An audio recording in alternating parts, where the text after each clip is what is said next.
Bonjour à tous.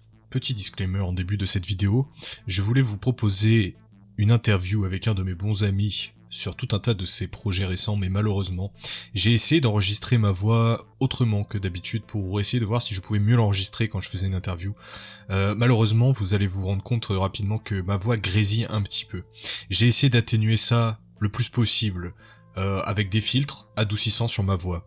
Malheureusement, je n'ai pas réussi car ce n'était pas le même micro que d'habitude à rendre ça totalement acceptable, et je m'en excuse.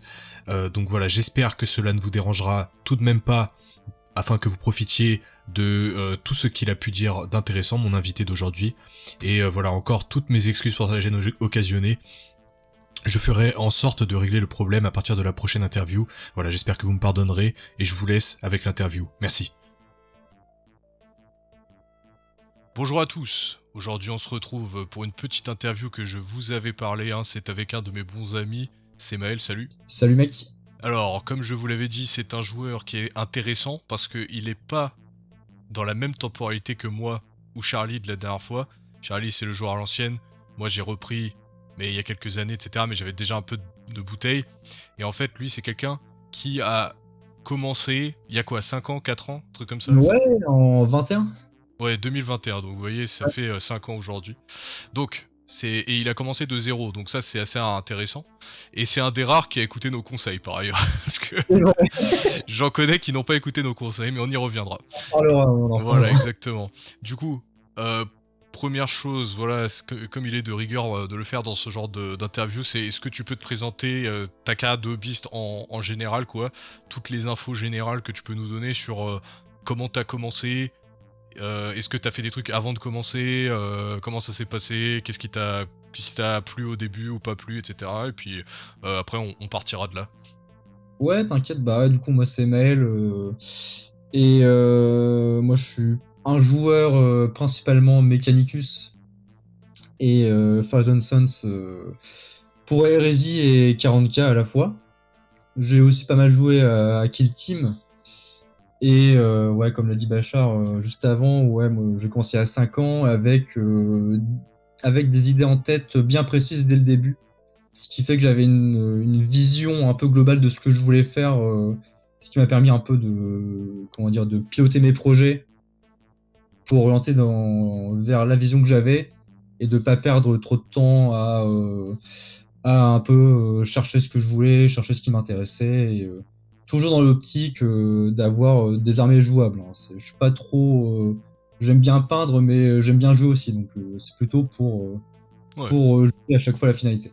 Tu peins, en fait c'est vraiment parce que t'aimes bien peindre, mais t'aimes que cette peinture elle soit au service du jeu quand même.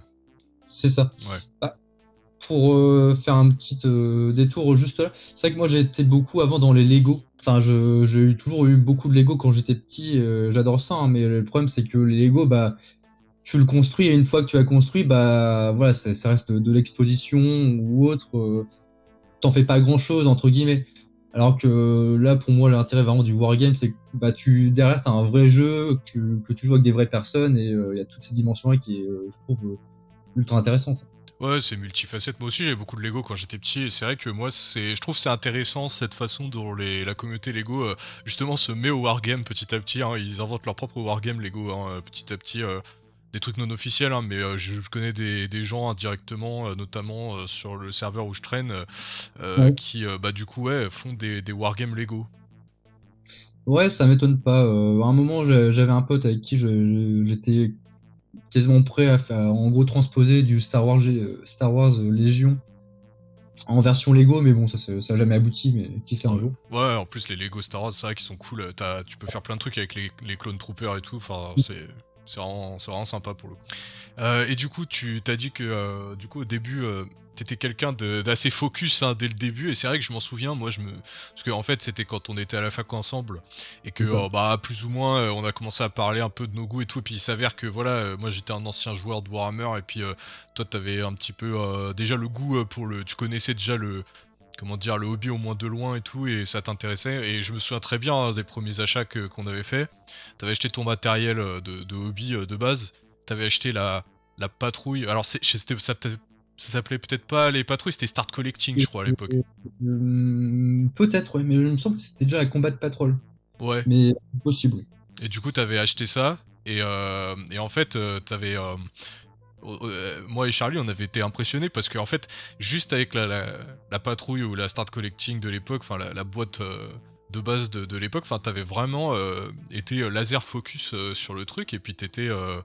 Enfin, je veux dire, c'était un projet, tu savais déjà où t'allais direct, quoi.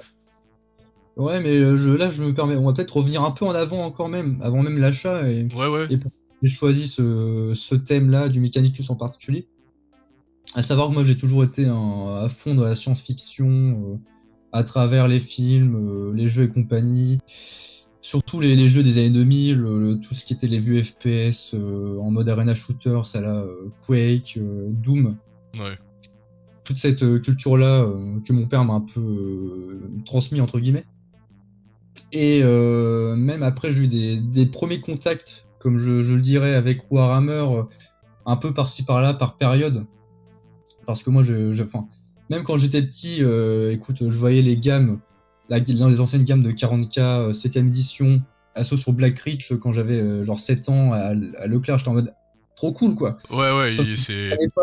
je comprenais pas qu'il fallait peindre derrière le truc. Ça, Ouais. j'avais pas encore capté à l'époque, mais Oui, déjà, mais je me disais, ah ouais. ce que tu voyais sur la boîte, déjà, il y avait le... Ah ouais, non mais ça, en fait, c'est un truc qui me fait vibrer tout de suite, quoi. Exactement, ouais. Ouais. Bah ouais, de toute façon, ça, on l'a ou on l'a pas, hein. J'ai envie de dire, au début, c'est... même si tu sais pas qu'il faut peindre, qu'il faut pas assembler, etc., qu'il faut assembler, etc., en fait, tu le sens que... L'accroche est là. Voilà, exactement. Moi, c'est pareil, hein, le premier... J'arrive chez le marchand de journaux, je vois la collection Seigneur des Anneaux, Hachette de l'époque. Immédiatement, je sais, c'est bon, ça, c'est pour moi, quoi. Il y a pas d'hésitation, quoi.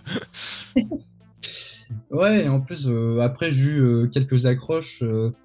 Par exemple, j'avais joué, je me rappelle, sur la DS, au jeu Warhammer Squad Command. Oh, bruh. Ce qui est un jeu pas horrible, hein. C'est pas un très bon jeu, mais c'est clairement un jeu juste ok Warhammer. Ok. Je connaissais pas cette merde, mais d'accord. C'est un tactical, un shooter tactical un peu à la XCOM et dans l'univers Warhammer. Ok. Qui tapait au classique, mais déjà, je comprenais pas trop ce qui se passait. Et l'introduction, c'était drôle parce qu'en fait, dans l'intro du jeu, en gros, t'as un slideshow d'artwork. Oui. Et t'as Calgar à un moment assis, là, un des artworks classiques de Calgar. Ouais. Et moi, je te demande, mais c'est le méchant du jeu, c'est sûr. Et du coup, voilà, c'était déjà une première accroche. Après, j'ai aussi joué un peu à Dawn of War avec ma demi-frère qui m'avait un peu introduit à ça. Du coup, j'avais pas mal fait les extensions et compagnie de Dawn of War au collège. Ouais. Et voilà, par-ci par-là, je sais clairement j'avais un intérêt pour les Grey Knights, je trouvais ça trop cool, leur faction, même si, enfin, je regardais de temps en temps le site de Game Workshop à l'époque pour faire du lèche-vitrine, hein, clairement. Oui. Et j'avais lu un bouquin, il me semble, fin du collège, Titanicus de Dan Abnett. Ah oui, oui. Et l'OG édition avec en fait le Warlord Titan, mais 7ème, enfin l'ancien Warlord Titan de Epic. Et pareil, c'était un bouquin, j'avais fini, hein, j'étais vraiment allé au bout du truc, mais c'était en fait, il y avait tellement de termes obscurs et comment dire, et cryptiques que je devais ouvrir le wiki toutes les minutes pour comprendre de quoi on me parlait. Quand on parle du concept des tournécrons. Ouais, puis surtout que Dan Abnett, c'est un auteur qui est connu pour ça, hein, dans Black Library. C'est quelqu'un qui parfois, pour le meilleur et pour le pire, se complexifie. Oui, voilà, parce que je t'assure, lis La fin et la mort, c'est un bordel. Surtout que là, en plus, comme c'est la toute fin de Horus Heresy, les mecs, ils lui ont dit, hey, Abnett, fais ce que tu veux, mon frérot, t'as carte blanche. Et t'as des trucs, tu te dis, ouah, quand même, si c'était pas Warhammer, ça passerait pas. Hein. Mais bon. Ouais. Bon, après, moi, j'aime bien. Dan Abnett, ça reste ok, hein, c'est pas non plus les pires auteurs de Black Library où tu sais pas comment ils ont eu le taf. Hein. Comme par exemple le Seuil Massacre. Voilà, exactement, c'est pas I Am Slaughter. Hein. Voilà, I Am Slaughter, Seuil Massacre, hein, vraiment pour les non-initiés, c'est incroyable. Ok, je savais pas du tout que t'avais... moi je croyais que tu connaissais vite fait, mais je savais pas que t'avais lu des bouquins carrément. Ouais. Après, c'est le seul bouquin que j'avais lu, et en même moment, j'avais aussi acheté un des bouquins de l'hérésie. Ouais. Alors, et un des premiers, mais en fait, j'ai jamais commencé vraiment parce que en fait, je m'étais rendu compte que c'était pas le premier. Ah ouais, bah Et c'est mort. je pense que j'ai bien fait de pas le lire, j'aurais rien compris, j'aurais rien mis dans le. Enfin, j'aurais pas le contexte autour. Donc, Ouais, bah, l'hérésie, c'est vraiment c'est le gros bordel en plus, hein. Franchement, en plus, dépendant du bouquin, t'en as vraiment des nuls à chier, donc ouais. Puis surtout, si t'étais au collège, c'était... je sais pas quelle... Je sais pas quelle était la timeline à l'époque de l'hérésie du bouquin que t'aurais acheté, mais enfin... tout était pas fini, du coup, tu sais, on savait pas trop où on allait, etc. Enfin, c'est compliqué, hein. Alors, ce projet... Ah oui, alors attends, je vais essayer de te retrouver peut-être le volume rapidos. Ouais, c'est Horus Rising. Je crois que c'est Horus Rising que Ah bah j'avais si c'est été. Horus Rising, c'est le premier, t'aurais dû le lire. Ouais, bon. Ouais, mais tu le savais pas. Ouais, c'est ça. Ouais, c'est le premier quand t'as Garviel Loken.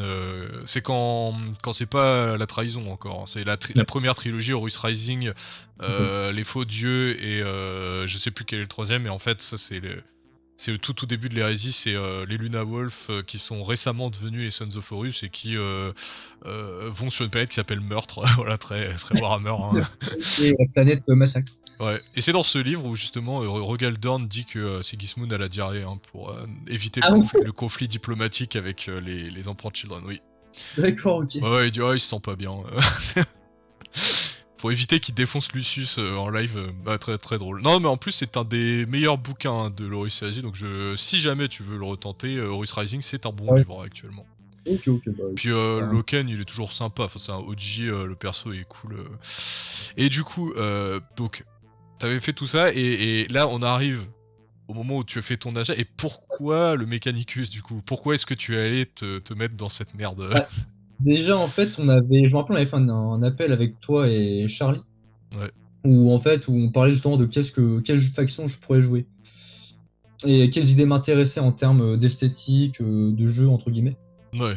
Au départ moi j'aurais été sûrement un joueur de la garde impériale. Parce que j'adorais le côté infanterie mécanisée, légèrement Seconde Guerre mondiale, mais avec le côté de science-fiction. Ouais, bien sûr.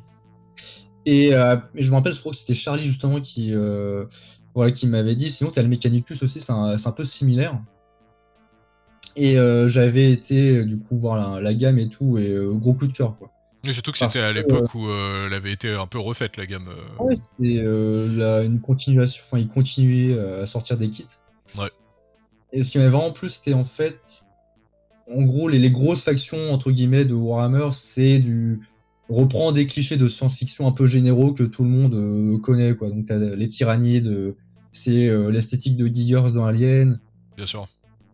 Bah oui, comme j'ai dit, la guerre impériale, c'est les soldats de la Seconde Guerre mondiale entre guillemets. Voilà, tu repères des clichés assez rapidement dans ce qu'ils font en termes de sculpte.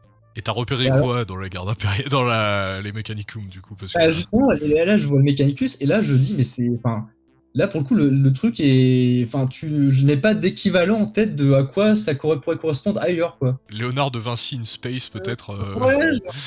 Et il y a enfin, je trouve ils ont super bien géré toute leur gamme et tout. Il y a pas beaucoup de documents ou de behind the scene de comment ils ont développé le Mechanicus, parce qu'il y avait bien sûr les vieux artworks de John Blanche où il y avait déjà cette idée de technoprêtre avec des longues robes. Ils ont étendu les artworks de John Blanche, oui, je suis d'accord. Mais ils ont fait ça pour tout, honnêtement. Ouais, et en fait, il y a juste une petite vidéo de 3 minutes qui a 15 ans, 10 ans, où ils expliquent un peu leur pensée et ils montrent quelques artworks pour les figurines. Et en fait, oui, c'est clairement l'idée on va faire une gamme où rien ne devrait, entre guillemets, cohabiter ensemble, mais par la force des choses, la gamme va être sous la même faction. Ah, c'est intéressant. Et ouais, cette idée de non-cohérence qui devient en fait une cohérence, je trouve ça vraiment intéressant. Ouais, t'assembles de briques et de broc et en fait, comme tu le fais de façon un peu premier degré, bah au final ça prend et puis. C'est ça, parce que voilà, d'un côté tu as tes cyborgs très à limite steampunk, à côté tu as littéralement des robots au sens un peu classique du terme. Après tu as des avions avec des ailes. Des avions avec des ailes. Alors là tu peux dire ouais c'est légèrement Dune parce que c'est un peu comme l'ornioptère. Mais à côté, t'as des moines Shaolin torse nu. Non. qui tire des éclairs. Alors les techno... Et à Les... Comment ils côté, s'appellent ceux-là? les électropristes. Oh non, pas eux. Ah, c'est un des derniers kits que j'ai un peu de mal. Enfin, l'idée, je trouve, est très intéressante. En vrai, il y a un vrai truc en termes de lore qu'ils ont fait là-dessus, qui Ouais, en vrai est pas dégueu. C'est un peu comme les anciens ordres dans le Mechanicum. Mais bref, et oui, à côté, t'as l'aéroglisseur de la Seconde Guerre mondiale, à côté de l'araignée tank. c'est vrai. Et c'est vraiment un agglomérat en fait d'idées qui ne devraient pas marcher, mais vu que tout est sous la même bannière, sous en gros toute cette idée de là, on réemploie les mêmes technologies pour essayer d'en faire quelque chose, bah ça marche en fait. Je trouve qu'ils ont bien joué leur coup là-dessus. C'est vrai, et franchement, je pense que pour les gens qui connaîtraient pas le Mechanicum ou le Mechanicus, ou alors qui sont très peu familiers avec ça, c'est vrai que entendre voilà le char glisseur de la Seconde Guerre mondiale, l'ornithoptère de Dune à côté du tank araignée, bah ça doit se dire, mais qu'est-ce que c'est que ce bordel? Et bah en fait, si vous allez le voir en particulier hein, quand on va mettre un petit peu les photos, vous verrez que bah en fait ça a une cohérence hein, et surtout bah c'est plutôt une des factions hein, les plus originales Ouais. du setting, des deux settings hein, d'ailleurs, hein, je trouve. Ouais. Ouais, et en plus, du coup, j'avais tout de suite accroché à cette esthétique. En plus, comme je t'ai dit, j'étais beaucoup marqué par d'anciens jeux, dont le fameux Quake 4. Oui, On passe dans un univers avec en fait des ennemis qui sont vraiment comme le Mechanicus, des cyborgs, une sorte de limite religieux aussi, donc il y avait des parallèles avec ça. Et en plus, je voyais vraiment, vu que dans l'univers, le Mechanicus est l'allié et l'ennemi de tout le monde, entre guillemets, il y a vraiment, ils ont des alliés favoris, dont les Iron Hands, des Space Marines. Du coup, je voyais vraiment des opportunités, enfin, un potentiel de créer vraiment une gamme de figurines que je peins qui est cohérente ensemble, qui travaille entre guillemets ensemble, comme ça me permettrait de jouer des choses différentes, tout en restant dans un univers similaire, ouais. et aussi d'un point de vue plus pragmatique, de garder les mêmes techniques de peinture et le même matos pour peindre tout ça.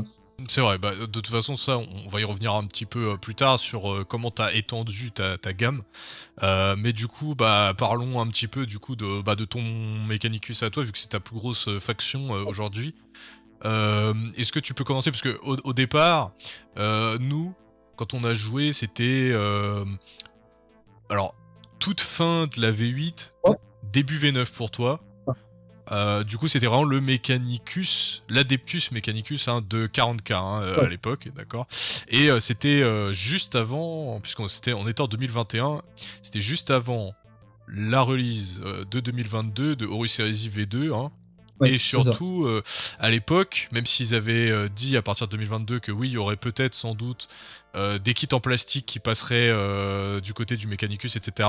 Et on n'en était pas sûr. C'est-à-dire que oui, on savait que les Space Marines allaient avoir droit à beaucoup de releases en plastique. Le Mechanicus, ça a toujours été un point d'interrogation hein, sur ce qu'ils allaient faire. Et puis finalement, on y reviendra tout à l'heure, mais il y a eu des nouveaux kits, etc. Mais au début, t'étais donc un joueur Mechanicus Adeptus Mechanicus 40k. Et du coup, est-ce que tu peux nous raconter n'hésite pas à nous montrer aussi les photos, hein, si jamais t'as une anecdote sur une photo en particulier. Mais parle-nous un peu de cette histoire de ton Mechanicus et de ta V8/V9 un petit peu. Ouais, bah oui, comme tu l'as dit, j'avais commencé avec la Combat Patrol, et qui comprend l'onagre, l'araignée tank, des Skitari, les troupiers de base du Mechanicus et un technoprêtre. Et après, il y avait la question de par où aller ensuite derrière. Sachant aussi que Charlie m'avait offert direct, comme ça, voilà, Ah frame oui, 1, comme dire, le QG à un prix exorbitant Forge World. oui, le Donc, Anacaris Scoria. voilà. Petite pression, mais c'est une pression saine, et j'en parlerai, j'y reviendrai ensuite. Mais ouais, j'avais commencé avec cette base-là. Puis j'étais parti ensuite sur les balistos, comme j'aime le dire, les balistari, les petits walkers un peu bizarres, Ils étaient forts eux. Hein. ouais, qui étaient forts et qui ressemblent un peu à des poulets. Et j'avais aussi agrandi avec des Sicarians qui sont les Sicarians qui sont des assassins du Mechanicus. Dans leurs deux variantes, il y a les Rostalkers qui sont axés CAC pur et les Infiltrators qui font un peu tout et qui peuvent se TP entre guillemets. Et surtout les cataphrons, les fameux cataphrons, les Les scooters scooters. qui apportaient un peu de la puissance de feu sur le terrain, parce que le Mechanicus en termes de gameplay, c'est plus de la masse que de l'élite. Hein. C'est vraiment des synergies avec beaucoup de troupes.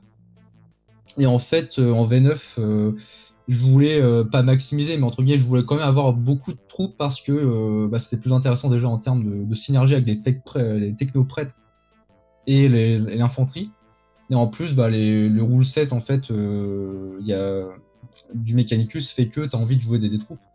Parce que tu choisis en fait ton monde forge, et chaque monde forge va t'apporter différents buffs.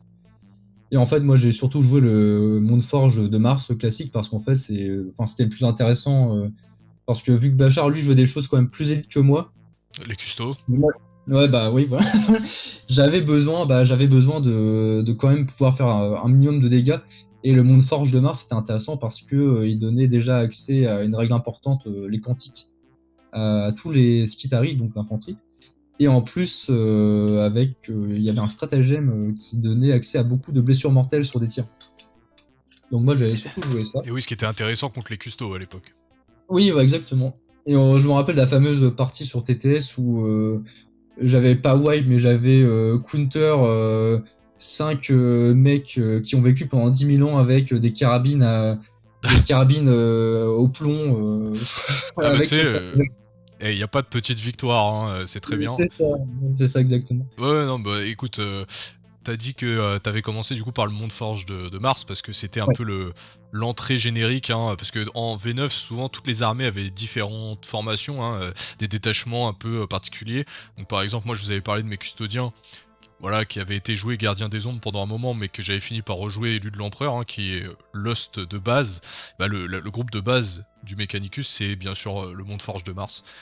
Et souvent c'est le choix de base est souvent mieux que les autres, parce qu'il fait un peu tout mieux que les autres, il est moins spécialisé, mais il est meilleur. Et du coup, bah, toi, si je ne m'abuse, tu les as aussi peints de façon martienne, quoi, c'est-à-dire l'armure armure rouge et métallique basique, quoi, en fait. Ouais, bah en fait j'ai voulu en fait avoir un schéma de peinture plus générique, dans le sens où je voulais faire mon lore, que je n'ai toujours pas fait d'ailleurs. Déjà un pur schéma Mars, parce qu'en plus le pur schéma de Mars c'est un peu plus compliqué, parce qu'il faut quand même faire des petites lignes en blanc sur les robes et tout. Et je voulais quand même quelque chose d'efficace et qui me plaisait. Donc ouais, j'étais parti sur une esthétique plutôt martienne. Et après, j'ai un peu dévié ensuite au fur et à mesure sur d'autres figurines pour casser un peu le côté trop uniforme, afin de un peu multiplier les schémas de peinture, et aussi moi un peu m'amuser à juste un peu changer d'esthétique entre guillemets. Bah oui, c'est important de toute façon pour casser la monotonie, parce que peindre une armée, surtout une armée avec autant de troupes Ouais. que le Mechanicus, t'as intérêt à t'accrocher quand même, hein, parce que sinon tu te fais chier. Hein. Ouais. Moi c'est pareil, hein, sur toutes mes armées, j'ai forcément des trucs qui cassent un peu la monotonie. Hein. Mes Imperial Fist, bah j'ai 2-3 Templiers, voilà, que je peins en noir. Sur mes Black Shield, bah j'ai des robots aussi, donc ça aide un peu à souffler, on va dire. Ouais. Et toi, t'as jamais galéré du coup à... Est-ce que t'as déjà ressenti, parce qu'on en a parlé la dernière fois avec Charlie justement, qui lui c'est un homme qui s'est cherché pendant très longtemps dans le hobby et qui a ressenti beaucoup de frustration créatrice pour tout un tas de raisons, il n'avait pas allé au bout de ses projets et tout. Toi, on a vu que t'as fait une ligne droite, hein, tu savais ce que tu voulais, tu l'as fait, etc. Mais t'as jamais senti de blocage Alors je dirais que oui et non. Après, là, je pense que j'ai trouvé mon rythme, vraiment mon rythme en termes de hobby pur, sur comment j'aborde un projet. Et c'est sûr qu'au début, je tatillonnais un peu, mais pas tant que ça. Je veux dire, on avait fait un schéma test avec toi sur un technoprêtre. Et après, j'ai plus ou moins répliqué en changeant 2-3 trucs, mais après, j'étais parti assez en ligne droite, parce que le Mechanicus, ce qui est en vrai le plus lourd et le plus prise de tête, c'est peindre les tissus des robes. Et après, il y a beaucoup de détails, c'est sûr. Mais après, c'est beaucoup de métal, donc de la peinture métallique, c'est très. Enfin, je trouve ça tellement plaisant à peindre, c'est rapide à faire. Il y a pas besoin de trop se prendre la tête. Je suis désolé, mais enfin je t'interromps, mais moi c'est l'inverse, tu vois. Moi, ce que je préfère, si j'étais dans ta position et que je faisais une armée de Mechanicus, ce serait inverse. C'est-à-dire que moi, en fait, ce que j'aimerais faire, c'est les caps et très peu le métal. Et Charlie, c'est pareil, il déteste faire le métal. Moi, je déteste aussi faire le métal. Bah, en fait, le métal, je trouve qu'il est assez permissif parce que tu fais une erreur sur du métal, bah, c'est pas grave, tu reprends ta peinture métallique et l'erreur hein, est masquée. Alors que ta cape, tu dépasses un peu sur ta cape, bah là, faut reprendre. Tu reprends ton rouge, faut bien le corriger. Après, faut refaire les autres couches derrière si vraiment t'étais allé plus loin. Et en plus, moi, vu que je travaille avec des primers de couleur métallique, bah, c'était assez rapide d'arriver à une figurine tabletop ready, entre guillemets. Ouais, bien sûr. Et puis, c'est vrai que bon, ça vous donne aussi un exemple. Voilà, on peut avoir des goûts totalement différents sur un même projet. Hein. Je sais que Charlie, lui, il aurait pété son crâne à faire autant de métal. Toi, c'est l'inverse, tu vois. Et au final, bah, écoutez, on s'en sort. Au final, t'as pas eu de chance, mais je veux dire, t'as bien trouvé ton armée si ton kiff c'était le métal, tu vois. Ça aurait pu être plus problématique. Puis ouais, comme on le dit un peu en blaguant des fois, j'ai sorti la ligne de l'usine pour rapidement aller à travers mes unités et les sortir assez rapidement parce que moi j'aime bien faire enfin peut-être qu'on y reviendra plus tard en détail après, moi j'aime bien faire du batch painting et j'aime bien peindre toutes les figurines en même temps et les voir toutes évoluer en même temps plutôt que faire une par une et me dire bah j'en ai fini une, maintenant il en reste encore 9. Ouais. Mais le mécanique. Ouais, pardon, je peux couper un peu, mais mon process pour le Mechanicus, c'est bah voilà, je vais faire toutes les couleurs primaires de la cape au départ, puis après je vais faire la première couleur métal, puis après la deuxième couleur métal sur chaque figurine, puis la troisième, puis après je vais faire un mash shade et compagnie, et ça me donne un flow entre guillemets de peinture. Ouais, moi justement là-dessus, je fais un peu les deux, hein, comme tout le monde, hein, ça dépend. Des fois, je fais une figurine comme ça, mais bon, je peux faire aussi de l'army painting. Hein, par exemple, les derniers des spoilers que j'ai fait pour mes Wordbearer, je les ai fait en batch painting, s'il m'en restait que 10 quoi à faire. Du coup, je me suis dit autant y aller. Mais c'est vrai que ça passe. Mais moi, je sais que s'il arrive à un moment où je dois faire une couleur que j'aime pas faire, notamment le métal, bah en fait, quand tu dois la faire x10, c'est vrai que c'est lourd quoi. Hein. Mais c'est vrai que t'as cette satisfaction quand t'as fini toutes tes figurines et que du coup forcément tu finis une étape et tout est fini d'un coup, bah c'est libérateur, c'est vrai. Surtout que moi mon cœur d'armée Mechanicum, c'est 40 Skitari. Hein. J'ai 4x10 troupiers de base, plus j'ai un peu moins, j'ai 10 Sikaran, les assassins. Ouais. Donc ouais, il y a eu une période, il y avait un moment où j'ai fait le bloc d'infanterie avant de faire un peu autre chose et revenir sur un deuxième bloc d'infanterie, puis entrecouper la peinture de ce qui est compliqué et lourd comme l'infanterie avec des choses un peu plus tranquilles après, puis après revenir dessus. Ouais, bien sûr. Du coup, on a parlé un peu du début de ton Mechanicus. Ouais. On continuera après de parler un peu de la suite de tes armées, mais je voulais qu'on parle aussi de... parce que, contrairement à Charlie, toi t'es quelqu'un qui aime aussi trouver les bonnes occasions. T'es quelqu'un qui va beaucoup hors des sentiers battus pour trouver des occasions, des trucs qu'il veut. D'ailleurs, je tiens à vous dire que si vous avez aimé la vidéo du mauvais coin, eh bien nous devons à Maël beaucoup de ce que vous avez vu dans le mauvais coin. On doit au moins 50% des trucs. Hein. Le titan en bois, c'est lui. Hein. Donc, voilà. Donc voilà, c'est pour illustrer un peu le fait qu'il va chercher des trucs bizarres des fois. Et alors des trucs non officiels, des trucs officiels de seconde main, et puis des conversions, des kits d'upgrade et tout. Et voilà, je voulais savoir un peu comment tu voyais ça, qu'est-ce qui te motive à aller chercher ces choses-là, et puis est-ce que tu aurais des conseils aussi aux gens qui écoutent pour peut-être sortir un peu des sentiers battus, parce que par exemple tout à l'heure sur le serveur où je traîne, eh bien il y a quelqu'un qui disait est-ce que vous auriez des conseils pour kit bâcher du Thunder Warrior. Donc tu sais le truc bien spécifique tu vois. Et bon maintenant j'ai un peu de bouteille donc je connais des gammes Thunder Warriors non officielles et tout, mais il y a des gens, ils ont envie de faire des conversions mais ils sont tellement matrixés à l'idée qu'ils peuvent pas sortir des rails de Games Workshop que c'est très difficile pour eux d'envisager d'aller ailleurs tu vois. Ouais. Donc voilà, si tu as la parole sur ce sujet là. Ouais bah écoute moi j'ai un peu de... Je dirais qu'en termes de collection, la part de ce qui est officiel et de ce qui n'est pas, je dirais qu'il y a quand même au moins 50% d'officiel. Après, là-dedans, il y a de l'occasion, peut-être moitié-moitié entre l'occasion et l'achat direct en boutique ou sur site. Et après, il y a 40%, bah, c'est du recast ou du proxy et compagnie. Avec peut-être certaines figurines où je saurais jamais dire si c'est vraiment du réel ou pas, je saurais jamais, bref. Et ouais, c'est sûr que je suis rapidement allé chercher dans l'occasion parce que, bah oui, c'est un hobby qui a un coût. Surtout que j'ai commencé mon armée à un moment où j'avais pas trop d'argent, du coup, il fallait que je fasse quand même attention à comment construire mon armée avec un budget quand même limité. Oui. Et c'est pour ça que j'ai commencé d'abord surtout à mettre au bon coin ou au mauvais coin selon Ça les dépend des jours. Hein. Et ouais, en fait, moi je mettais beaucoup d'annonces, en fait, je marquais genre Mechanicus, juste le terme Mechanicus, et je mettais une alerte sur le terme dès qu'il y avait une offre qui popait, ou des figurines plus précisément. Et en fait, c'est par le bon coin que j'avais eu une affaire de fou. J'avais fait une affaire de fou parce qu'il y avait quelqu'un qui revendait une bonne partie de son backlog ou de sa collection Mechanicus sous boîte, sous blister quasiment. Je me souviens. Ah ouais, c'était. J'avais vu l'annonce, c'était mise en ligne à 14h. J'avais envoyé un message à la seconde près. Et 2 heures après, j'étais devant la personne en train de prendre les figurines. Ouais, bah, faut pas hésiter. Hein. C'est ça, ils vendaient une boîte Apocalypse Mechanicus avec les 6 robots Castellan, avec les 3 prêtres qui vont avec. La boîte à l'époque, quand elle devait être commercialisée, elle devait être autour des 150 balles. Moi, je l'avais vu pour 40. Et donc, énorme affaire. Et puis, pour vous rendre compte d'une chose, hein, les boîtes Apocalypse, si on devait les transcrire aujourd'hui, ce ne serait pas 150 €. Hein. Ah non, ça Games Workshop, ils vous la feraient pour 250 minimum. Ouais. Minimum. Hein.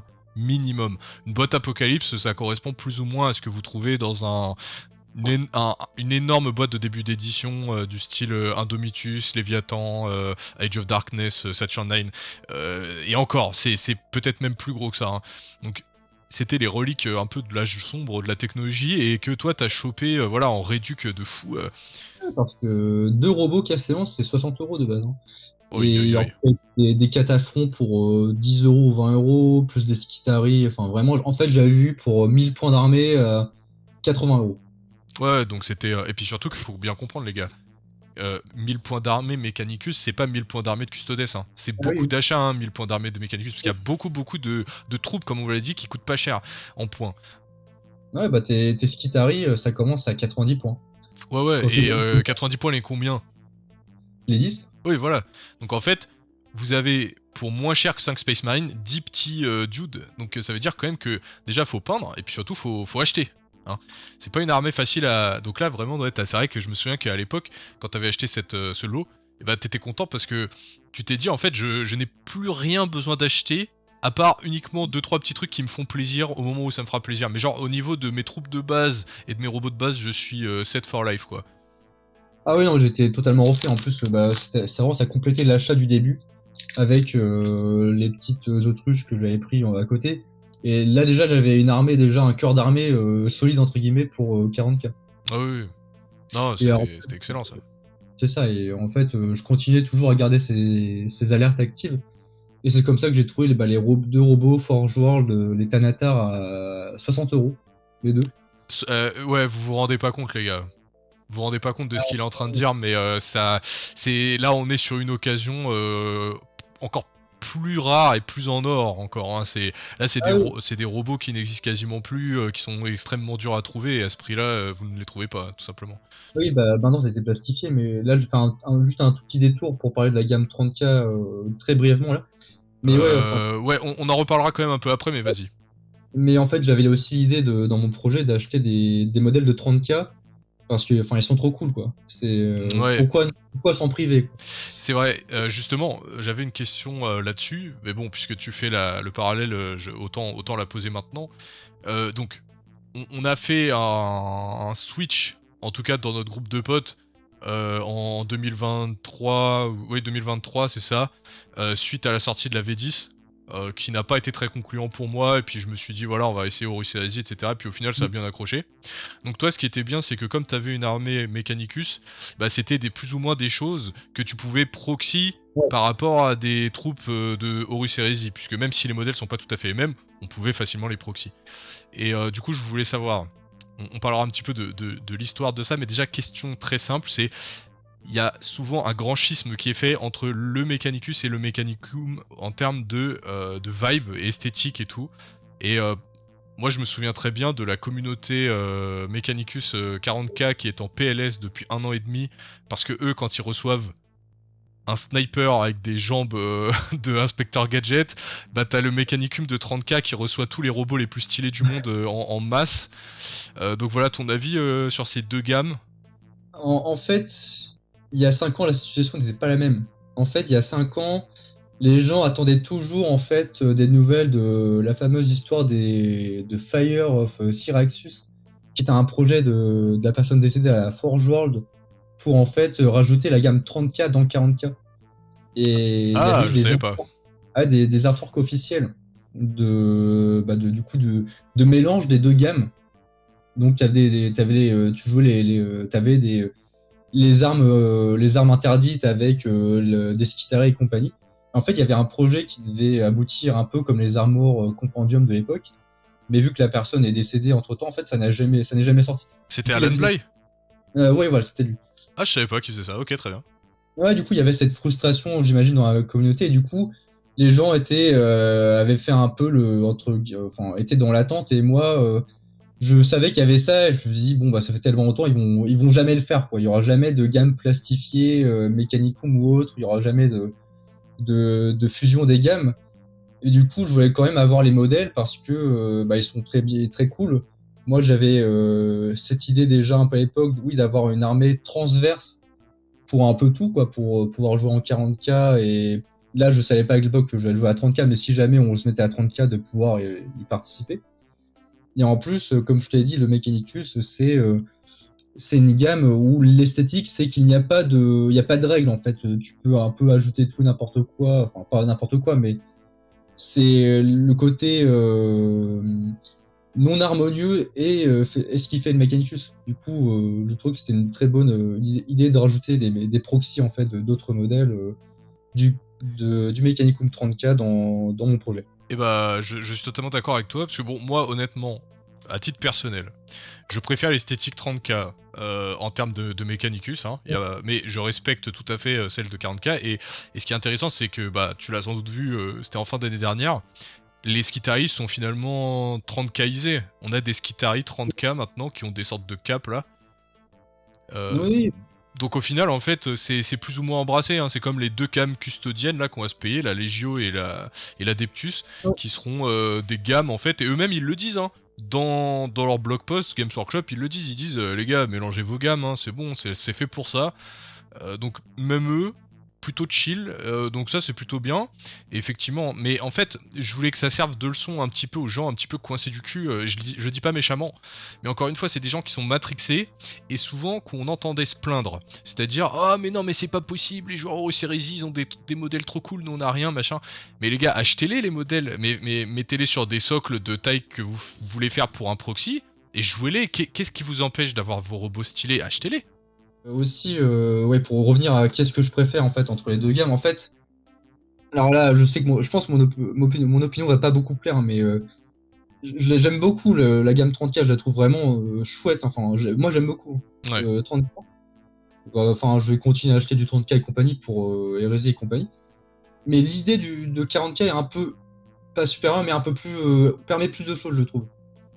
Ah oui. En fait, dans 30K, t'as un langage visuel pour le Mechanicum qui est quand même très marqué. Enfin, tu auras des figurines avec des grosses plaques d'armure avec avec crantés comme des pardon, j'ai oublié des cogs. Oui, des engrenages. Voilà, des engrenages. Tu auras des robots t'auras des figurines qui n'ont pas de visage, comme t'as les robots qui n'ont pas qui n'auront pas d'apparence humaine. Tu auras toujours tes technoprêtres qui respectent plus ou moins toujours les mêmes codes qu'en 40K. Tu auras toujours des véhicules, t'as des véhicules chenillés assez massifs qui reprennent toujours le côté un peu locomotive. Et tout ça est très bien, mais en gros, tu t'attends. Enfin, c'est un peu comme on en parlait une fois avec les Iron Warriors. Quand on sort une figurine Iron Warriors, on sait à quoi s'attendre. Ah, mais c'est très vrai ça. Le Mechanicum de 30K est un peu similaire. Enfin, c'est quand même moins flagrant dans le Mechanicum parce qu'en fait, il y avait quand même cette idée de faire des figurines qui avaient des esthétiques très différentes, mais ça se retrouve pas trop. Par exemple, tu as les robots, moi que je joue avec les cataphrons, là, j'ai oublié leur nom, les robots avec les Gatling, qui ont un aspect un peu insectoïde. Ouais. Ah oui, oui. Avec des Vultarax qui ressemblent un peu en fait à des mouches. T'as ce côté-là, mais je trouve qu'il est pas assez exploré à mon goût. Oui, c'est-à-dire que toi, en fait, t'aimes bien, alors bon, j'exagère, mais t'aimes bien le côté Looney Tunes un petit peu de 40K, c'est-à-dire que genre, vraiment les mecs, en fait, ils ont des tanks araignées, et alors, en fait, genre c'est, ah bah oui, ils ont les marcheurs autruches, et alors, c'est un peu ça que t'aimes bien, le et alors, en fait, ouais. Je peux comprendre.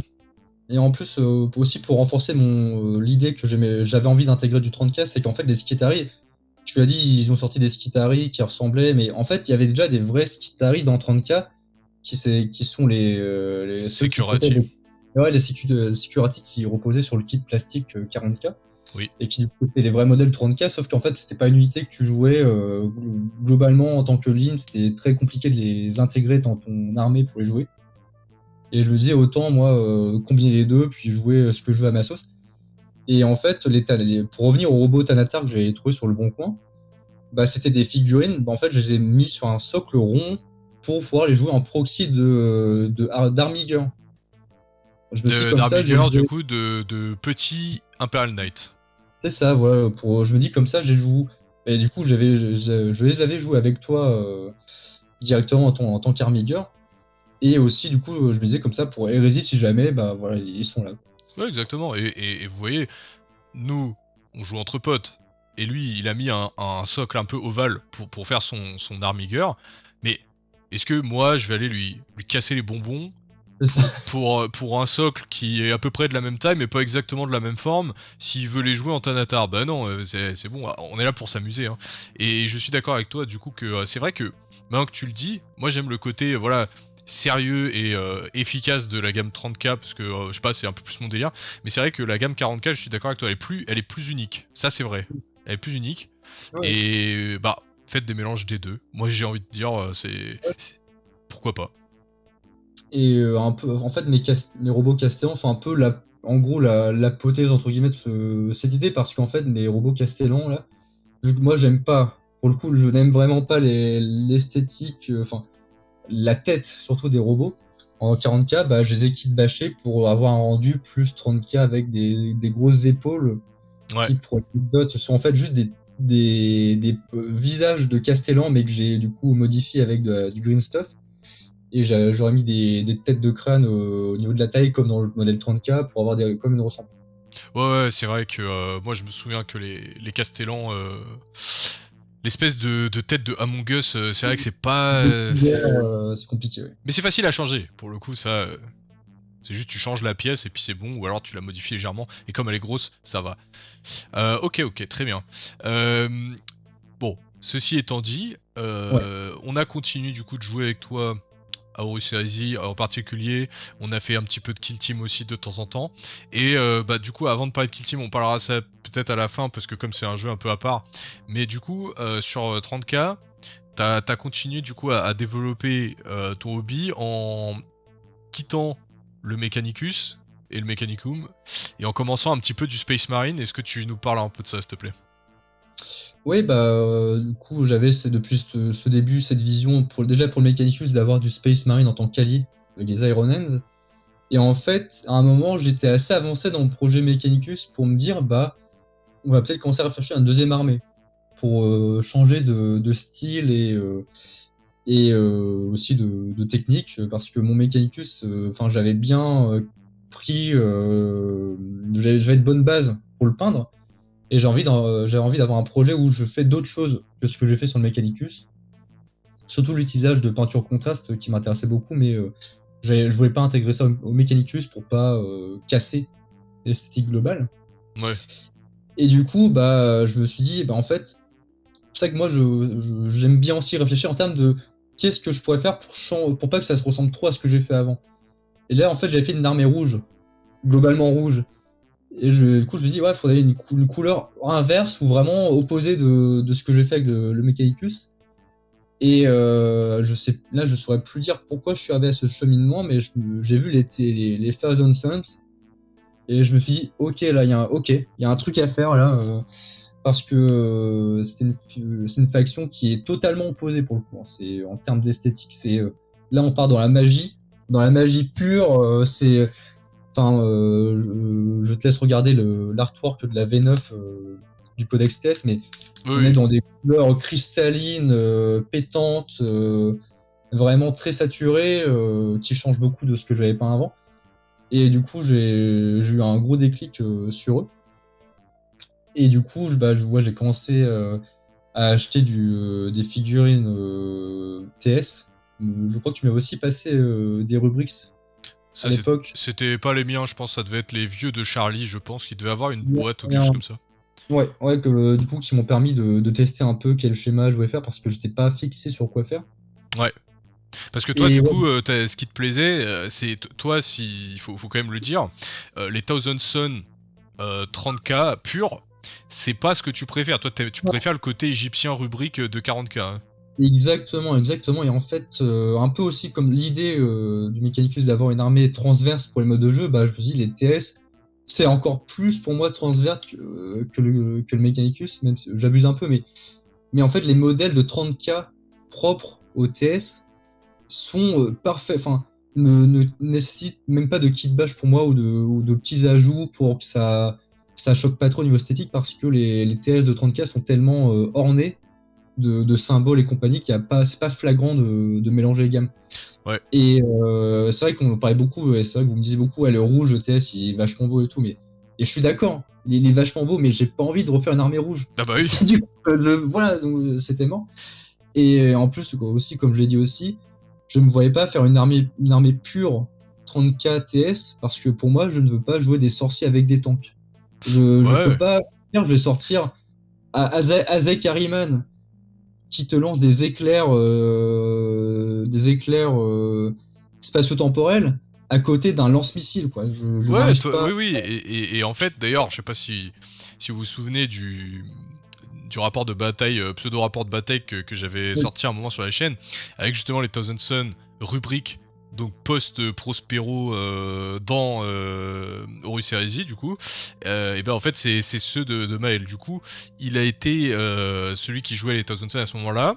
Il a ramené son Magnus Démon, qui est 40K hein, du coup, encore une fois, et qui est-ce que ça pose problème? Personne en fait. Et il avait aussi le fameux Sauron, le Goth, qui est du coup, comme t'as dit, un QG spécifique Horus Heresy.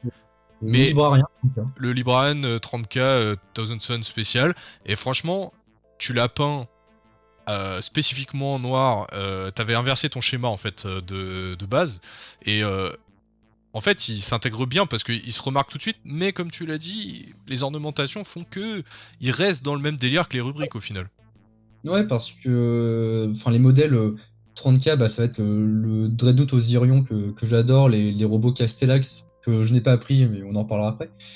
Et voilà, il y a une esthétique qui se rassemble, et aussi je me suis dit que j'avais aussi pour idée de faire un peu une force durant l'ère du Scouring, après entre l'hérésie et la guerre du Badab. Et du coup j'ai quand même un véhicule qui est un Land Raider, mais t'auras les photos, hein, mais j'ai voulu faire vraiment un vrai travail de conversion pour pas que je me dise comme ils vendent pour 40K des rhinos qui sont juste pas en bleu ou en rouge selon les légions du chaos. Je voulais vraiment quelque chose qui s'intègre à cette esthétique pseudo-égyptienne orientaliste et qui fasse pas tâche dans l'ensemble de l'armée. Exactement. Donc oui, bien sûr, on aura les photos, y a pas de souci. Effectivement, et du coup, ouais, ça tu m'avais pas dit pour le scouring, mais du coup, ouais, effectivement, c'est plus actuel que jamais, hein, puisque maintenant on a commencé les livres du scouring, et qui va, je pense, être une période assez intéressante, hein, parce que ça permet justement c'est au moment où les traîtres ont commencé à du coup à se barrer. Il y a la deuxième fondation des loyalistes avec les chapitres du type Black Templar et tout qui ont commencé à du coup se former. Et les traîtres, eux, ils ont leurs fameuses warbands qui prennent des directions un peu bizarres par rapport à l'ancienne Légion, donc la Black Légion par exemple, qui n'est plus du tout comme les Sons of Horus. Et puis ouais, tu peux faire facilement avec tes Thousand Sons une force justement, un warband très unique, très égyptien pour le coup, par rapport effectivement à l'esthétique un peu générique, même si c'est sympa les rubriques, mais tout ce qui les entoure au niveau des robots achéens, des Land Raiders et tout, c'est vrai que ça peut être stylé. Ouais, c'était mon idée, puis là, en fait, j'atteins la fin du projet, entre guillemets, il me reste encore quelque chose à faire, puis l'armée, elle sera complète. Ah oui, t'as une belle force, et puis ce qui est bien en plus avec les Thousand Sons, bon après c'est que c'est facile, c'est une légion qui est facile à jouer soit en traître, soit en loyaliste, ça c'est vraiment, ça c'est pratique, hein. C'est vraiment une légion qui est pratique pour ça. Son lore permet que on peut trouver facilement des Thousand Sons loyalistes post-hérésie sans même trop de problèmes, je dirais. Donc t'as même pas ce problème là. Tout à fait. Ouais, et du coup, donc ça, c'était tes Thousand Sons, effectivement, que nous avions vu la dernière fois. Et t'as encore une troisième force majeure aujourd'hui. Alors, majeur, je dirais pas, mais là, en fait, pour un peu situer ma pensée, en fait, pour moi, j'ai deux armées principales qui sont le Mechanicus et les TS. Et en fait, vu que ces projets sont assez bien avancés, je me suis dit que j'allais commencer à faire en fait des détachements alliés, des plus petits projets qui pourraient un peu s'imbriquer parce que le système d'hérésie permet en fait d'avoir des détachements alliés et je trouve ça très intéressant. Et oui, ça on l'a un peu perdu sur 40k, c'est dommage. Hein. Ouais, bah après, il y a à nouveau des possibilités. Hein. Je sais qu'avec le Mechanicus, tu peux jouer des. Enfin, par exemple, tu peux faire une armée Imperial Knight avec du Mechanicus intégré. Enfin, ils ont quand même remis ce genre d'option, mais c'est pas bien sûr aussi flexible que 30K. Et du coup, bah, là, on revient à cette idée des Iron Hands. Bah, je me dis, bah, là, c'est le moment, enfin, c'est le jeu où je peux vraiment combiner les deux forces pour avoir une seule armée. Ouais, et du coup, pourquoi. Alors, à part la raison obvious que ce sont des Space Marines qui s'entendent bien avec le Mechanicus, pourquoi. Qu'est-ce qui te plaît dans les Iron Hands, à part ça, du coup? Bah, moi, les Iron Hands, c'est le côté déjà très méthodique, très arme conventionnelle, entre guillemets, même s'ils ont des trucs un peu plus différents à cause de leur alliance avec le Mechanicus. Moi, c'était le côté tactique, quoi. Vraiment tactical avec. Ils ont juste des armes très pointues, mais ils sont très logiques dans ce qu'ils font. Il y a ce côté vraiment, en plus, petite force, parce que l'hérésie fait qu'ils ont été décimés. Ouais, c'est vrai, c'est vrai. Force un peu retranchée qui doit improviser, qui doit faire ce qu'ils peuvent pour s'en sortir. Et en plus, les modèles d'Iron Hands, je trouve, sont très cool, quoi. Il y a, enfin, les unités SP et Terminator Gorgon, ben, il y a cette idée que j'avais très tactical où ils ont des armures qui très pointues à la pointe de la technologie de l'époque avec ils ont la règle en gros de la flashbang entre guillemets. Ouais. Il y a cette esthétique un peu pas Splinter Cell. Parce que ça sera pour un autre projet que j'en parlerai plus tard. Mais vraiment l'esthétique petite force spécialisée, petites escouades lourdement armées. Et du coup, j'avais l'idée de faire un petit détachement pour le Mechanicus qui me permettrait de jouer ce que je ne peux pas jouer avec le Mechanicus. Et qu'est-ce que je peux pas jouer avec le Mechanicus? Bah les Dreadnoughts. Eh oui. Du coup, c'était le moment. Et en fait, ce projet, je sais pas si tu en parlais un peu après, mais il a commencé avec un Dreadnought qui a connu beaucoup d'histoires. C'est celui que j'avais trouvé. D'abord à toi, oui, et avant à Charlie. Ah non. Non, le Derideo, oui, effectivement. En fait, il y a deux Dreadnoughts dans l'histoire. Il y a un Contemptor aussi. Oui, il y en a même trois, mais on va faire un par un. Ok, donc un par un. Donc, on a commencé avec un Dreadnought Derideo, résine. C'est-à-dire que c'est vraiment un vieux modèle qui appartenait à Charlie. Donc Charlie, vraiment, si vous avez pas compris, c'est vraiment le fournisseur de crack officiel. Hein. Il a vraiment toutes les figurines du monde, ce mec, et il les donne. Hein. Voilà, bon, contactez-le. Et du coup, il me l'avait filé à moi pour mes Imperial Fist de la V8. Hein, parce qu'on pouvait jouer le Derideo en tant que en Dreadnought relique à l'époque. Hein. Je l'avais peint. Et en fait, sachant que moi j'avais un peu laissé tomber après, bah en fait je me suis dit mais autant le donner en fait à Maël, et du coup je lui ai donné pour qu'il retrouve une deuxième vie bah du coup chez toi, Ouais. sans regret. Et il y a le deuxième Dreadnought qui est un Dreadnought Contemptor, et là accrochez vos ceintures parce que c'était incroyable aussi. Dreadnought Contemptor, out of production, full Forge World, full officiel, avec les bras, parce qu'à l'époque on vendait les bras séparés, hein, vous achetiez vos bras et votre corde différemment. Donc c'était le Dreadnought out of production qui n'existe plus aujourd'hui, hein. Iron Hands avec tout le matos, et je l'ai trouvé dans une boîte d'occasion à 20 balles, et j'étais c'était hallucinant. Ouais. En fait je suis arrivé dans le magasin, j'ai vu je vais souvent voir le bac d'occasion là-bas, je regarde et tout, je fais et je vois un petit sachet avec marqué Forge World, et je me dis oula, qu'est-ce que c'est que ça, je le prends tout de suite. Je commence à regarder, je fais on dirait un Dreadnought et tout ça, je vois 20 balles. Mais il y a plusieurs sachets, parce qu'il y a le sachet des bras, il y a le sachet des options et tout. Et je fais à la vendeuse, je fais madame, c'est 20 € le sachet du corps ou c'est tous les sachets qui sont dedans? Elle fait ah non, c'est 20 € le tout. Alors je ne jouais pas du tout à Iron Hands, mais comment pouvais-je passer à côté de cette occasion? C'était impossible, bien sûr, vous le savez. Et du coup, bah, j'achète tout de suite. Et là, je vois un daron de 50 ans qui arrive et qui me voit avec un paquet Forge World dans la main. Et là, le mec, il voit trouble, il se dit non, attendez, il y a du Forge World ici. Il commence à se précipiter vers le bac des réductions, etc. et des occasions. Et je ne lui avais laissé malheureusement que des Skitari en boîte. Nul à chier, voilà, donc le mec il avait une petite larme après.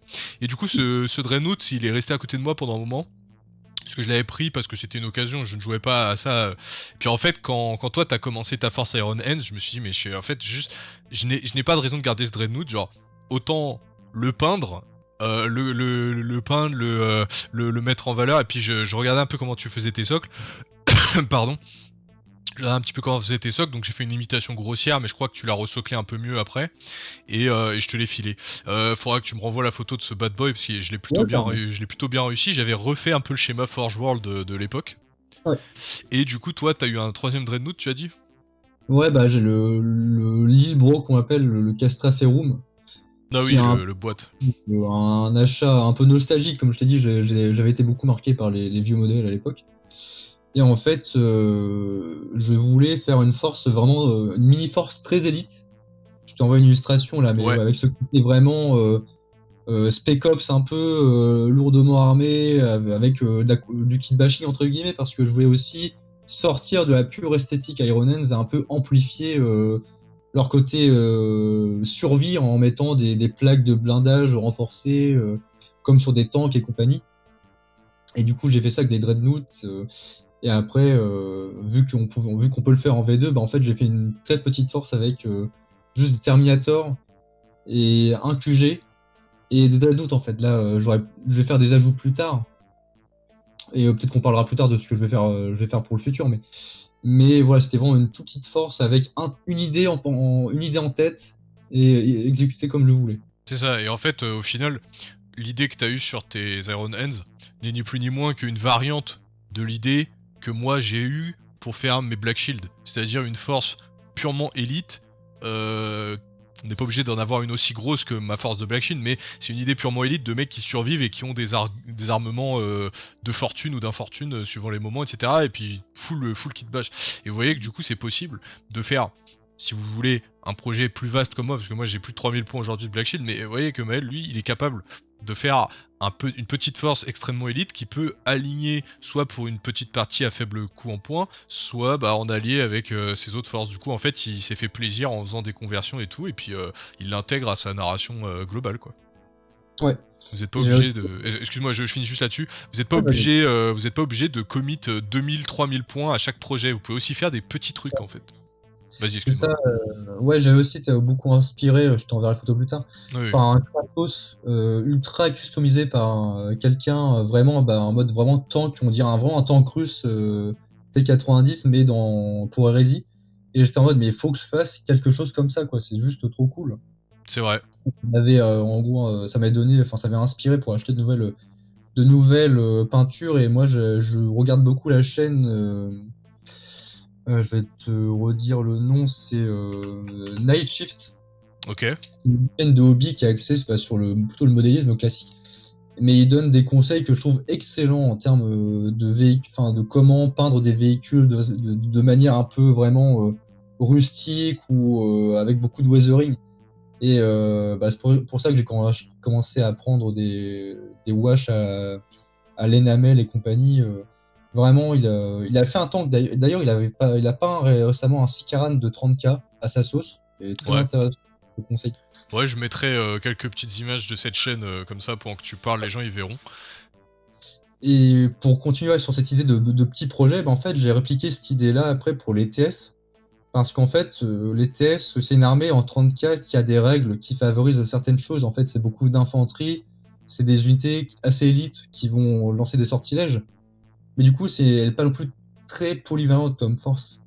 C'est un peu pareil pour le Mechanicus. Le Mechanicum 30K, pardon, et t'as envie un peu de le spammer ou de jouer beaucoup de robots. Et t'as pas non plus t'as peu d'unités qui ont un vrai punch comme peuvent l'avoir un Dreadnought ou qui résistent aussi longtemps qu'un Dreadnought. Ouais, Donc ça permet aussi de combler des lacunes. ouais, clairement. Et ouais, du coup, j'avais cette idée pour les TS au départ, je voulais faire une full force avec des choses très converties pour faire par exemple des jetpacks et compagnie. Et en fait, je me suis dit, mais pourquoi pas perdre, mais passer autant de temps à convertir des unités qui sont pas non plus très lore accurate parce qu'il n'y a pas de. Il y a que les Republic Marines, ce sont juste des mecs. Il y a des armures vides. Oui. Et je me suis dit, en fait, je vais juste faire un détachement allié d'une autre faction pour combler mes lacunes avec les TS. Et pareil, je me suis dit, alors qu'est-ce qui pourrait être suffisamment original en termes de peinture et qui serait spécialisé dans ce que je n'ai pas avec les TS, c'est-à-dire le combat au corps à corps. Ouais. Et donc là, je me suis dit, en fait, il y a les Emperor Children, enfin les EC, et là, oui, ça faisait sens en fait. Même si dans l'histoire, ils travaillent pas ensemble. Ils Ah, tu travaillent très vas faire rarement. des Emperor Children? Je vous avais envoyé les photos. Après, ça remonte à un petit moment. C'était je me il y a souviens quelques plus. mois. J'avais fait des conversions. J'avais acheté parce que aussi j'adorais les kits de Raptors de 40K. Ouais. Et j'avais pas d'excuse pour les jouer ou pour en peindre. Et là, ça me donnait une raison d'en prendre, une raison intéressante. D'accord, ok, bah ouais, tu me renverras les photos parce que c'est vrai que ça c'est Ouais. quelque chose que j'avais complètement oublié, que t'avais décidé de faire. Ok, très bien. Ouais, là, c'est primé, mais avec toujours l'idée d'avoir quelques unités. Et après, on verra si je veux augmenter ou pas, mais avec un corps d'unité qui peut combler Ok. mes lacunes en pièces. C'est pour ça que j'avais pris des Raptors pour faire des assaults, ainsi que le Chaos Lord en jetpack pour faire un champion en jetpack, et les motos aussi, les motos où j'ai un peu kit bash aussi avec des éléments des Raptors. D'accord, ok. Bah très bien. Ouais, et du coup, en fait, tu vas répliquer un peu ce que t'as fait sur ton Mechanicus slash Iron Hands. Ouais. C'est-à-dire un petit détachement de support. Mais ce qui est bien, c'est que quand on a un petit détachement de support, et dans le futur, peut-être que ça deviendra une armée à part entière, quoi, tout simplement. Ouais, tout à fait, ouais. Voilà. Ok, très bien. Bah écoute, on arrive vers la fin de cette vidéo. Du coup, ouais. Si ça te va, deux petites questions pour toi, histoire de conclure. La première question, c'est si tu avais la capacité de le faire là à l'instant T, quelle armée tu ferais? Vraiment une grosse armée, genre à 3000 points ou 2000 points, enfin dépendant, mais c'est quoi? Si tu pouvais et faire aucun effort et que tu pourrais faire tout le projet de A à Z super facilement, c'est quoi que tu ferais si t'en avais la possibilité? En vrai... là, en vrai, un de mes prochains projets, là pour le coup, qui pourrait peut-être être une vraie armée, serait la Raven Guard. La Raven Guard, ok. Ouais, parce que ça... En fait, j'ai eu cette réflexion aussi, en fait, l'idée que j'avais du tactical, du tactical à fond, Spec Ops, Commando, des Iron Hands que j'ai fait pour mon Mechanicum, je me disais, mais en fait, comment je pourrais étendre cette idée ailleurs, et en fait, je me suis dit, mais en fait, il y a une armée, en fait, c'est ça. Ah Et oui. en fait, la Raven Guard, c'est juste ça, littéralement, donc ça fait sens, quoi. Et pareil, mon détachement allié, Iron Hands, pourrait en fait très bien apporter des unités de soutien lourd à une force Raven Guard plus axée Ah oui, oui. jetpack et compagnie. Ouais, et puis en plus, ça peut être sympa dans ton esthétique un peu industrielle que t'aimes bien parfois, de changer un peu l'idée de la Ravengard qui est souvent très émo, un peu lisse aussi. Peut-être tu peux faire effectivement des Spec Ops un peu stylés, un peu des barbouzes un peu dégueulasses. Ça peut être une option. Hein. Ouais, là, je me suis dit, pourquoi pas faire les premiers Raptors?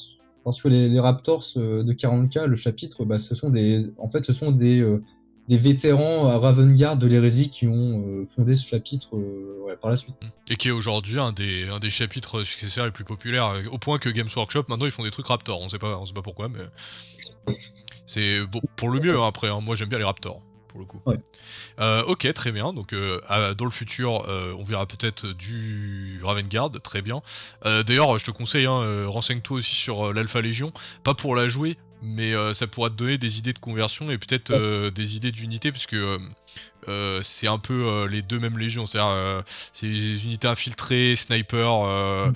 Guérilla urbaine et tout, c'est traître et loyaliste. Alpha Légion et Ravengard, c'est un peu les rivaux à ce niveau-là, donc ça peut peut-être te donner des idées ou même des bits que tu pourrais réutiliser, etc. Ok, et la deuxième question, du coup, enfin qui n'est pas vraiment une question, mais plus une demande, est-ce que tu aurais un conseil qui serait utile pour quelqu'un qui était dans ta situation quand t'as commencé quel est le conseil que tu pourrais donner à quelqu'un qui commence ou à quelqu'un qui galère à se lancer dans un projet ou quelque chose comme ça, enfin, je sais pas, un truc qui vienne de toi, est-ce que tu aurais quelque chose à nous donner? Bah pour moi, il faut avoir une idée. Ça peut être bien de, entre guillemets, improviser et acheter des choses et voir après ce qu'on en fait. Mais pour moi, s'il n'y a pas une idée qui unifie un projet ou une petite armée, enfin, ça perd de son intérêt, je trouve. Faut au moins un peu planifier ce qui doit être fait plutôt que se lancer un peu dans la gueule du loup comme ça. Et au risque un peu de décrocher, comme Charlie a fait, un peu de papillonner, d'avoir d'autres idées en tête et essayer de s'y tenir, quoi. Après, c'est sûr que c'est tentant d'acheter d'autres choses en même temps, mais peut-être qu'on devrait en parler un peu plus là maintenant. Mais moi, mon workflow entre grosses guillemets, mon workflow de hobby, c'est que moi, il faut que j'ai besoin d'enchaîner les projets, c'est-à-dire je me dis, je vais faire la phase 1 de mon armée Iron Hands, après je vais la terminer, et après seulement je ferai un truc différent. Et j'ai besoin en fait de planifier ce que je fais afin de me motiver à poursuivre. Ouais. Et aussi pour motiver, je trouve que c'est important d'avoir alors c'est vrai que moi j'ai eu de la chance d'avoir que Charlie m'ait offert cette figurine au début, d'avoir eu un peu ton end goal déjà apporté, afin de te dire bah ok, il y a cette figurine là qui m'attend, mais avant faut quand même que je fasse le reste. Ouais, bah c'est une stimulation psychologique un peu, c'est-à-dire que quand tu regardes l'étagère avec les figurines, bah y a pas rien en fait. Tu pars pas de zéro à chaque fois à force de papillonner quoi. Ouais. Et c'est un peu, c'est ce qui s'est passé avec Nakaris Scoria, mais c'est aussi ce qui s'est passé avec mon Knight Atrapos. Oui. En fait, j'ai une 4ème faction cachée, c'est les Imperial Knights. En fait, là, je suis à 1500 points d'Imperial Knights, juste qu'il y en a qui sont pas encore peints. Mais voilà, j'avais acheté l'Atrapos l'année dernière et ça m'a motivé à rapidement finir des TS afin de pouvoir m'y coller et de prendre le plaisir de le finir. Et c'est ce qui s'est passé aussi avec l'Asterius en proxy que j'ai acheté, où c'est une grosse figurine qui est très cool, mais j'ai d'autres choses à faire du coup avant. Je vais faire ce que j'ai à faire avant de m'y mettre. L'Astreus, c'est le gros tank là? Ouais, non, c'est la variante du Porphyrion. Ah ok, tu sais, votre langage de Mechanicus, je comprends rien de toute façon. Ok, pas de soucis, on le montrera, histoire qu'on sache de quoi on parle. Ok, je comprends mieux. Ouais, du coup, une ligne rouge solide et une phase de réflexion qui te permettent quand même de savoir où tu vas à tout moment et puis d'éviter justement les déceptions, de te dire ah ouais mais bon moi j'ai envie de faire autre chose, mais si je fais autre chose je vais regretter parce que j'avancerai pas dans mon projet principal, etc. Ouais, moi je pense qu'il faut faire étape par étape, pas dans le sens où il faut faire une armée puis après une autre armée, mais dans le sens de faire une partie du projet, puis après faire soit continuer, soit dévier un peu sur un autre projet avant d'y revenir. Mais il faut garder en tête que que l'armée elle doit être finie à un moment, quoi. Moi, en fait, j'aurais dû en parler plus avant, mais en fait, moi, je préfère avoir un rendu efficace. En fait, ça me dérange moins limite de faire des concessions dans mes attentes de peinture si le projet, si je peux terminer plus rapidement mes figurines. C'était ce qui s'était passé avec les tyrannides. En fait, j'ai pas mal de tyrannides pour Kill Team, et ça faisait longtemps en fait ils étaient juste primés en blanc, et je laissais traîner l'histoire depuis longtemps. Et je me suis dit cette année, il faut que je les fasse. Vraiment, ça fait trop longtemps que je les ai de côté, il faut que je les fasse. Et en fait, au début, j'avais une certaine idée de comment je voulais les peindre. Et au final, en fait, si je faisais ça, ça allait prendre plus de temps parce qu'il fallait que j'achète des nouvelles peintures et compagnie. En fait, j'ai juste fait ça de manière un peu classique avec un schéma que j'aime bien. Mais en fait, je suis plus content de les avoir terminés maintenant que de me dire j'aurais galéré encore des mois à devoir les sortir juste pour me satisfaire du résultat. Ah non, mais de toute façon, moi je suis totalement d'accord avec toi. L'ADN un peu de ma chaîne, c'est ça, on fait efficacement un standard correct, mais avant toute chose, on finit.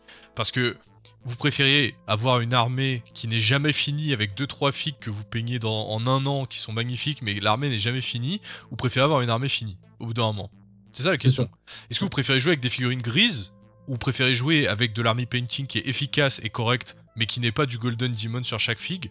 Bah le choix il est vite fait les gars, et Maël il a raison.